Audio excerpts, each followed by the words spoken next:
또 이어서 작업해 볼 건데요. 이어서 작업해 볼게요. 그 다음에 여기 보시면 기업 정보에 가보시게 되면 여기 위에 이미지가 올라가 있죠. 이거는 뭐랑 똑같은 건가요? 우리 게시판 했을 때 앞에 닷 끼워 있죠. 그거는 똑같은 거죠. 또는 바 만들 때 하얀색 이미지 넣은 거, 그거는 똑같은 거예요. 그래서 얘는 아마 이미지 넣었을 거예요.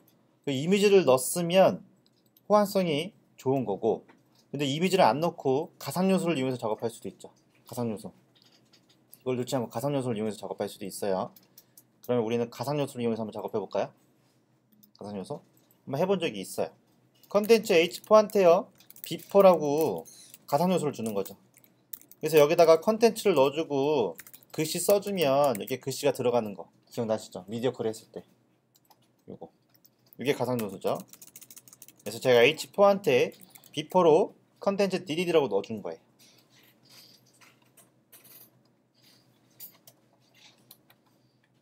DDD로 넣어줬어요.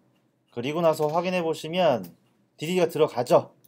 그러면 DDD 대신에 뭘 넣어주냐면 아까 전에 위드 값이 한 1픽셀 정도 될 것 같고요. 하이트 값은 위드 값이 한 30, 그 다음에 하이트 값은 1픽셀, 그리고 백그라운드 BGC는 그 색깔이 뭐냐면, 뭐 색깔 뭘까요? 이 색깔, 요 색깔이랑 똑같겠죠? 아이콘 색깔이랑 똑같겠네. 아이콘 색깔이랑 똑같이 요거를 넣어주는 거죠. 이렇게 H4한테 가상으로 요소를 넣어줬어요. 컨텐츠에다 글씨를 안 쓰고요. 그거 대신에 위드 값하고 하이트 값이 30에 1피스짜리 백그라운드 요걸 넣어줄 거예요. 근데 글씨 대신에 이렇게 내가 모양을 만들어서 넣어준다고 해서 이게 나올까요? 안 나오죠. 나오게 하려면 어떻게 해야 돼요? 절대값을 써야 되는 거죠. 포지션을 써서, 포지션을 앱솔루트를 써서 내가 원하는 위치로 나오게 해줄 거예요. 레프트 0, 탑 0 이렇게. 그런 기준점이 있어야 되니까 기준점은 H4한테 작업해 주겠죠. 이렇게. 물론 이미지를 넣고 작업하셔도 돼요. 이미지를 넣고 작업하면 익스플로 7, 8, 9까지 다 나오는 거고요. 제가 가상요소를 쓰면요 익스플로 8부터만 나올 거예요. 7은 안 나올 거예요 아마. 가상요소가 확인해 봐야겠지만.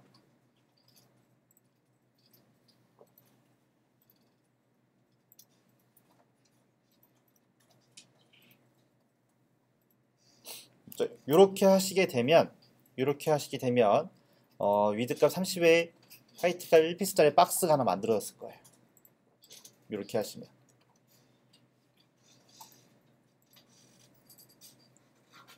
그러면 확인을 해볼까요? 확인해 보시면 여기 있네요.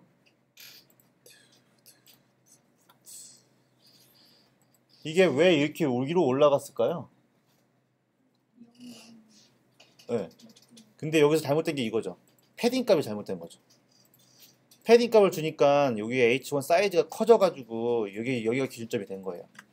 그러면 이걸 어떻게 바꿔야 돼요? 패딩이 아니라 MT로 바꿔야겠죠. MT로. 마진으로 바꿔줘야지 바깥쪽 여백이니까 여기에 사이즈가 아래로 이렇게 내려가죠. 이런 식으로. 이렇게. 요게 이럴 때는 패딩하고 마진값의 차이가 있는 거예요. 이거 이해하시죠? 이거. MT가 마진값이 50픽셀이에요. 네. MT 50이니까 마진값 50이죠. 그러면 좀 비슷한가요? 좀 얇은가요? 하이트 값을 2로 해줘야 되나요? 하이트 값을 2로 해줄게요. 그리고 나서 확인해 보시면 오케이. 이 정도 해주면 될 것 같아요. 그렇죠? 됐네요. 됐죠, 여기까지. 이런 식으로 작업해 주시면 되겠죠? 이렇게. 그럼 기호 정보까지 됐고요. 그 다음에 보시면요, 구조가 이제 또 레이아웃이 두 개로 나눠지죠. 두 개로 나눠집니다. 그러면 또 레이아웃을 만들어줘야겠죠? 그래서 이런 페이지, 설명 페이지에 가보시면 이런 구조가 되게 많을 거란 말이에요. 뭐 어딜 페이지를 가도 다 이런 식으로 구조가 되어 있어요. 여기 보면 다 이렇게 3등분짜리도 있고요. 그 다음에 4등분짜리도 있고 2등분짜리도 있고 여러 가지가 있어요. 이거를 일일이 할 때마다 다 만들면요 시간 오래 걸리겠죠. 할 때마다 일일이 다 만들면 시간 오래 걸려요. 그러니까 한 번에 틀을 만들어 놓는 거예요. 그리드 시스템을 만들어 버리는 건데 우리가 아직 그리드 시스템을 배우진 않았어요. 아직 배우진 않은데 한번 간단하게 맛보기를 해볼 건데, 우선은 우리가 만들 거는 기업 개요에 가보면 우선 2등분짜리예요. 2등분짜리. 요걸 한번 해볼 건데, 여기에 가서 여기다가 박스를 하나 만들고요. 박스를 하나 만들어서 우선 2등분이니까 div가 2개 들어가야겠죠? 여기에는 클래스로 2개니까 이름을 COLU MN 박스라고 해줄 거고요. 얘네들로 컬럼이 들어가겠죠? 여기는 COLU MN 들어갈 거고요. 얘는 W50이라고 적어줄 거예요. 이렇게 적어줄게요.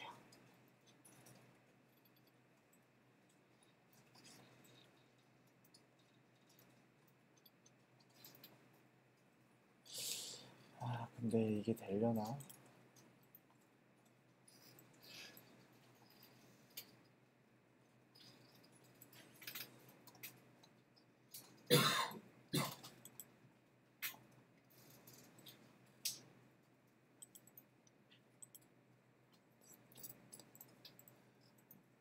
이렇게 적었죠?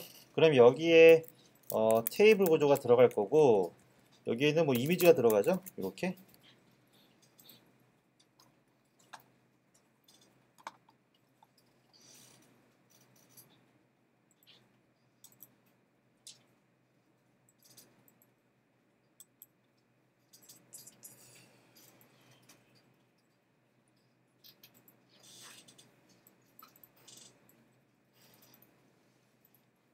됐죠? 이렇게 들어갈 거예요. W50에 이렇게 들어가면 이렇게 들어갈 거고, 컬럼 박스라고 이거를 복사해서요. 복사해서 스타일에 가서 여기다가 컬럼 박스라고 해줄게요. 이거는 계속 재활용을 쓸 거기 때문에 잘 정리를 하셔야 돼요. 컬럼 박스에 여기에는 컬럼이 있을 거고요. 이렇게 컬럼이 있을 거예요.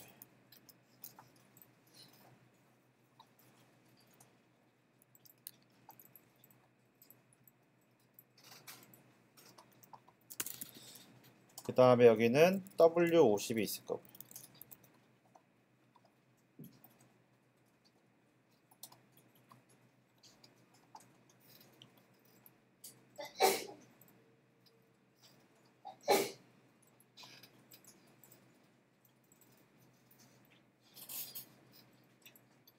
되셨죠? 이렇게 됐어요. 그러면요, 이렇게 했으면 얘한테요, 지금 2개의 박스가 나눠져 있어요. 이쪽에 보시면 2개의 박스가 나눠져 있는데 테이블하고 img가 있죠? 얘를 우선 반으로 나눠야 되니까요, 얘한테 플로어 레프트를 주고 얘한테 오플러 히든을 줄 거예요.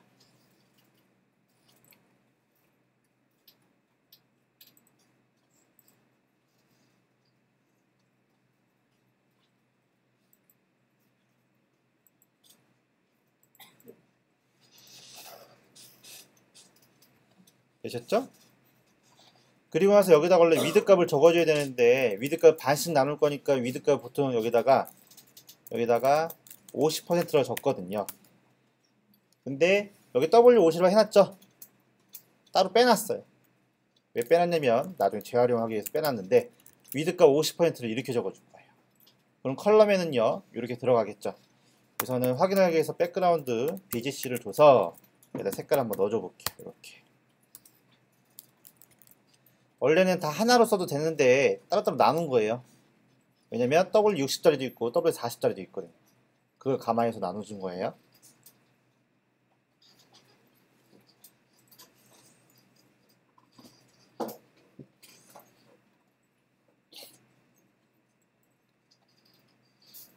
되셨죠?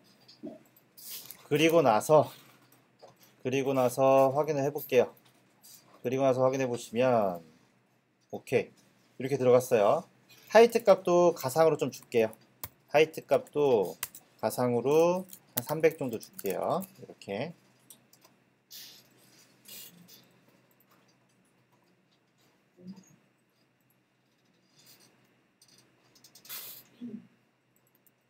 그리고 나서 확인해 보시면 이렇게 지금 박스가 만들어졌어요. 이쪽 박스랑 이쪽 박스가 만들어졌죠.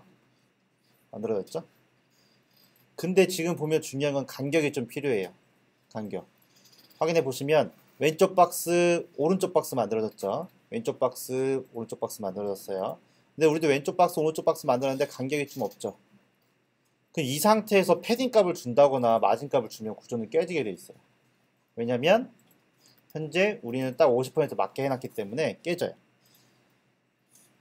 그래서 이 사이트 같은 경우는 부트스트랩을 이용해서 작업했는데 나중에 우리도 부트스트랩 작업할 거예요.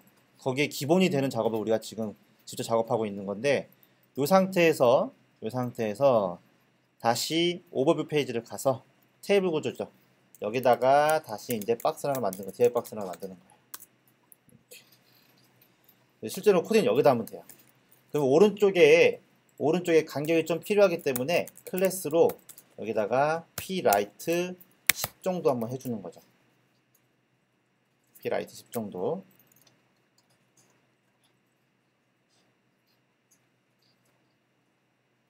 pwrite 10 정도 해준 다음에 확인을 해보면 구조가 안 깨지는데요.